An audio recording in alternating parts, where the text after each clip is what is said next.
Hello everyone, আসসালামু আলাইকুম। আজকে দেখাবো আমি আমার ডিউই লুক কীভাবে ক্রিয়েট করি। ডিউই লুক ক্রিয়েট করার জন্য সবার আগে নিতে হবে একটা লিকুইড হাইলাইটার অথবা jail based highlighter. Liquid highlighter অথবা জেল বেসড হাইলাইটার এখানে অ্যাজ এ প্রাইমার কাজ করবে, প্লাস একটা ইনার গ্লো দিতে হেল্প করবে। তো আমি পুরো ফেসে প্রাইমারের মতো করে অথবা ময়শ্চারাইজার মতো করে ভালো মতো এই হাইলাইটারটা ব্লেন্ড করে নিলাম।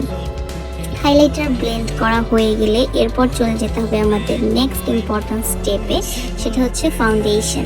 ফাউন্ডেশন দেওয়ার ক্ষেত্রে এখানে মনে রাখতে হবে light to medium coverage foundation ব্যবহার করতে হবে, কারণ ফুল কভারেজ ফাউন্ডেশন ব্যবহার করলে এখানে আমাদের হাইলাইটারের মাধ্যমে ক্রিয়েট করা যে গ্লোটা সেটা কিন্তু ঢেকে যাবে। তো ওইটা কভার করার জন্য, ওটা যদি কভার না করে সেটার জন্যই হচ্ছে কিন্তু আমরা একটা লাইট কভারেজ ফাউন্ডেশন ব্যবহার করব।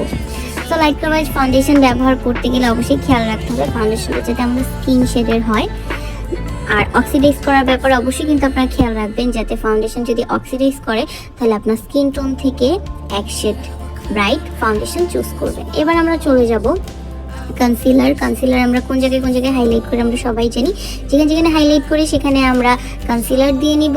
এবং কনসিলারটা কিন্তু খুব স্কিন টোন থেকে খুব লাইট হওয়া যাবে না, বানানা শেড অথবা স্কিন টোনের কাছাকাছি, আপনার যে স্কিন টোন সেটার কাছাকাছি কনসিলার চুজ করতে হবে। আমি যে শেড দিয়েছি সেটাই যে আপনার ব্যবহার করতে হবে এমন কিছু না।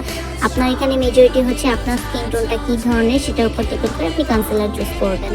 আর যেহেতু এটা একদম daily go to go look, so এই লুকের জন্য অবশ্যই কিন্তু আপনি খুব বেশি ব্রাইট কনসিলার এখানে ব্যবহার করলে এটা একদমই পার্টি মেকওভার অথবা ড্রামাটিক হয়ে যাবে, যেটা একদমই ডেইলি লুকের সাথে যাবে না। সো ভালো মতো ব্লেন্ডার দিয়ে আমি এখানে কনসিলারটা ব্লেন্ড করছি। এখানে আমি স্পঞ্জ ব্যবহার করছি, কোনো ব্রাশ ব্যবহার করছি না, যাতে আমার লুকটা অনেক বেশি ব্লেন্ডেড দেখায়। আর এখানে যেহেতু আমি পাউডারটা খুব কম ব্যবহার করবো, সো ব্লেন্ডেড দেখানো খুব বেশি ইম্পর্টেন্ট। সো আমি এখন কম্প্যাক্ট পাউডার ব্যবহার করছি। আপনারা চাইলে ট্রান্সলুসেন্ট অথবা লুজ পাউডার ব্যবহার করতে পারেন। অল ওভার পুরো ফেসে কিন্তু ডিউই লুকে পাউডার দেওয়া যাবে না, তাহলে সেটা ডিউই থাকবে না, সেটা তখন ম্যাট লুক হয়ে যাবে। সো এটা কিন্তু খুবই ইম্পর্টেন্ট একটা স্টেপ, আমরা ভুল করে ফেলি অনেক সময়। তো এরপর আমি আবার একটু সেম হাইলাইটারটা আবার দিয়ে নিব ফেসে, যাতে লুকটা আরও বেশি এনহ্যান্স করে এবং একটা গ্লোই লুক চলে আসে। অলরেডি কিন্তু আমার ডিউই লুক চলে আসছে পুরো ফেসে, আর এটা কিন্তু একদমই ফেক লাগছে না, রিয়েল যেই আমরা ঘেমে তেল বের হলে ফেস থেকে যেরকম একটা ডিউই লুক আসে ওরকম কিন্তু চলে আসছে। সো এবার আমি একটা লিকুইড ফাউন্ডেশন ব্যবহার করব বা ক্রিম ফাউন্ডেশন, লিকুইড ব্লাশ ব্যবহার করব। কি বলতেছি উল্টাপাল্টা, লিকুইড ব্লাশ ব্যবহার করবো, কারণ লিকুইড ব্লাশ অনেকক্ষণ পর্যন্ত লাস্টিং করে আর খুব সুন্দর একটা ইনার গ্লো দেয়। আর এটা আমি চোখেও দিয়ে নিব অ্যাজ এ আইশ্যাডো বেস। যেহেতু আজকে পুরো লুকটাই পিঙ্কি পঙ্কি টাইপের থাকবে, তাই আমি আইসেও হচ্ছে পিঙ্ক টাইপের একটু লুকানো ট্রাই করেছি। এরপর আমি মাস্কারায় চলে যাচ্ছি।